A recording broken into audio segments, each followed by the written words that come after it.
અમારા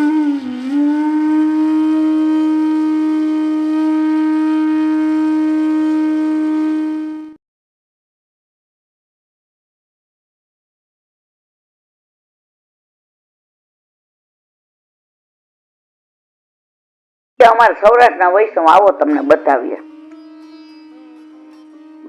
કોઈ પરીક્ષા પાસ નથી કરી, એને એટલી ખબર મારા વલ્લભે મારા માથે એનું સર્વસ્વ પધરાવી દીધું છે, એટલે હવે એ મારું સર્વસ્વ છે. વલ્ભાખ્યાન મોઢે, 16 ગ્રંથ મોઢે. એ કે મારા વાલા એક ગામડામાં અમે ગયા હતા.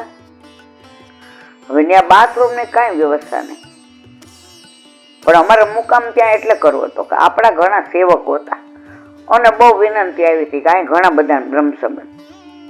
તો હવે અમે 12 ચોકડી બનાવ્યા હતા. તો એ વૈષ્ણવ 4 વાગ્યામાં ઉઠી ગાય દોઈ, તો એ વૈષ્ણવ પુરુષોત્તમ સહસ્ત્ર બોલતા હતા. કાળા અક્ષર કુહાડ માર્યા.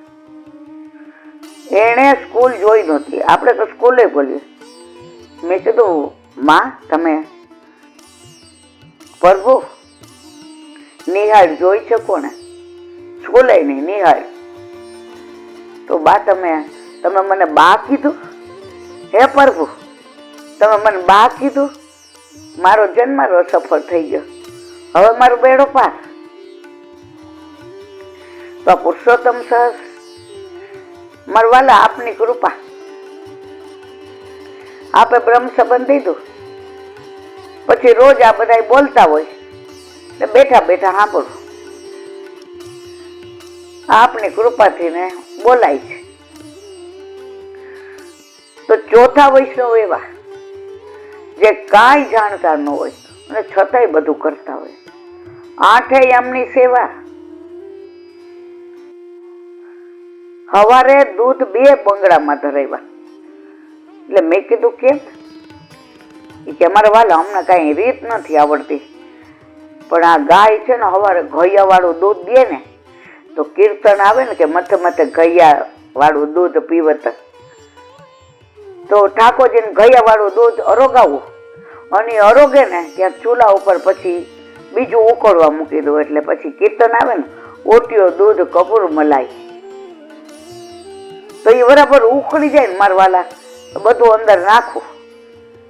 મારા વાલાને પછી ગાયું ચરાવવા જાવી હોય ને તો સુગંધ આવે તો બીજું ગટગટ આવી જાય ને. જે કે આવા વૈષ્ણવના ઘરે ભલે અમારે ચોકડી બનાવવું પડે. હજી ગામડામાં ઘણી જગ્યાએ ગાર છે, ગાર. ઓલા ખબર તમને આપણે હા છાણનું લીપણ કરે. આપણે ક્યાં ગયા હતા? રખિયાણા કે ક્યાંક ગયા હતા, ગામનું નામ યાદ નથી આપણને, પણ આંગણામાં લીપણ. હા હમણાં લક્ષ્મણભાઈ ત્યાં ગયા હતા આપણે, જાસપુર કે ક્યાંક, ધાન જ કે. અને આંગણું તો કેવું ચોખ્ખું, ચણચણ. તમારી ટાઈસ નું કાંઈ ન આવે. એમાં લીમડા નીચે બધા બેઠા હતા અને તાળીમાં ચા પીતા હતા. આવો આવો બેન, આવો સાહેબ, આવો. એ આવકારો કેવો હતો? તો જે કે આવાય વૈષ્ણવ. હવે એ બીજી પાછી બાજુ તમને કહું. ઘણા હોય કે બ્રહ્મ સંબંધ ખરીદવા આવે, લેવાનું આવે, મોલમાં ખરીદવા આવે. અમે મોલવાળા છે, અહીંયા ભાવ હોય. એક બેન આવ્યા કે જે આખો દી ઉપવાસ કરવો પડે. મેં કીધું કેમ આખો ન અડધો? એ કે ના નાના છોકરા હોય ને થોડુંક, એટલે કે બહુ નાના હોય તો થોડું ફ્રૂટ ને દૂધ ને પછી મેં બધું કીધું. વળી કે મારે જ રહેવાનું ને. મેં પૂછ્યું કેવડો નાનો છે? એ કે 17-18 વર્ષનો નાનો ગણે? તમે ગુરુને અત્યારથી આવા ઉલ્લુ બનાવો છો. પછી બ્રહ્મ સંબંધ લઈને ઘણા પૂછે અહીંયા ભેટનો શું ભાવ? તું હાલતો થા જા ભાઈ. ઘણા ઈ કે પછી પુષ્ટ કરાવવાનું કહીએ ને કે અત્યારે તમે ભલે બ્રહ્મ સંબંધ લીધું પણ તમારો દેહ હવે સેવા ઉપયોગી થયો.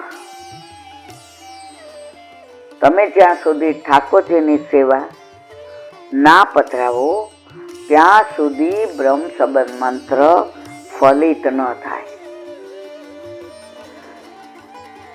જે મારી બેનના ઘરે ઠાકોરજી આઠે યામના છે ને, એટલે એને તેડવા મૂકવા જાવ ને તો એના સાસુ દર વખતે મને જુદો બિહાડે, કચકચ કરે. હવે આ કંઠી આવી ગઈ એટલે આપણે એટલે કે મેં કીધું તું એના માટે કંઠ, તો મને ક્યાં બીજી સમજણ પડે છે. આ બ્રહ્મ સંબંધ આના માટે. એ કે એક વૈષ્ણવ આવ્યા એટલે મને કે ચંપારણ જવું છે, આ તારીખની ટિકિટ આવી ગઈ છે, આજ્ઞા આપો. એટલે હું એ બેન ની હા બે હતા, બે કપલ. એટલે મેં ટિકિટ આવી ગઈ. એ કે હા. ત્યાં રહેવાની વ્યવસ્થા? હા. રિટર્ન? હા. તો તમે આજ્ઞા છે ને લેવા આવ્યા છો? આજ્ઞા કોને કહેવાય? તમારે જાવું હોય એના પહેલા આવીને પૂછો કે જે ચંપારણ જવાની ઈચ્છા છે, આપ કૃપા કરો તો જઈએ. પણ હવે અમે ફ્લેક્સિબલ થઈ ગયા છે કે ચલો એ બાને અમારી સન્મુખ તો થાય છે.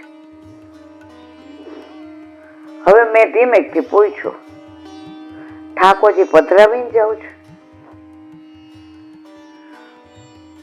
હજી ઠાકોરજી અમારા ઉપર કૃપા નથી કરી. હું તો બેઠો તો આમ થઈ ગયો કે કૃપા નથી કરી એટલે તમને ના પાડે છે એમ ઠાકોરજી? કે ના તમારે હજી વાર છો. ના ના એમ નહીં. એ કે તો મને કયો એટલે ખબર પડે. ઠાકોરજી એવું કીધું એમ કે તમે 60 ના થાવ ત્યારે જ આવે? એ ના એમ નહીં. એ કે જરાક અનુકૂળતા થાય ને ઘરમાં, અત્યારે દીકરાને વહુ ને 2 નાના છોકરા, એટલે ઘરમાં અડહડ થાય, વેલા વેલા આવે. અમારે એ કે બધે લૌકિકમાં જવું પડે. એટલે જે કે મેં પૂછ્યું કેટલા થયા? એમ તો બહુ જાજા નથી થયા, પણ નાનપણમાં લગ્ન થઈ ગયા ને એટલે 57. હજી 57 એને બહુ નથી થઈ ગયા. એટલે મેં કીધું પછી હમણાં તો કરાવશું ને જે કરાવશું. આના છોકરાઓ જરાક મોટા થાય, સમજણા થાય, જવાબદારી સમજે. બેઠા મેં એને વાર્તા કરી કે તમારો કેસ આના જેવો છે. ઓલા 2 ભાઈ સેન્ડલ બાર પહેરતા તે પછી કાઢીને અંદર આવ્યા.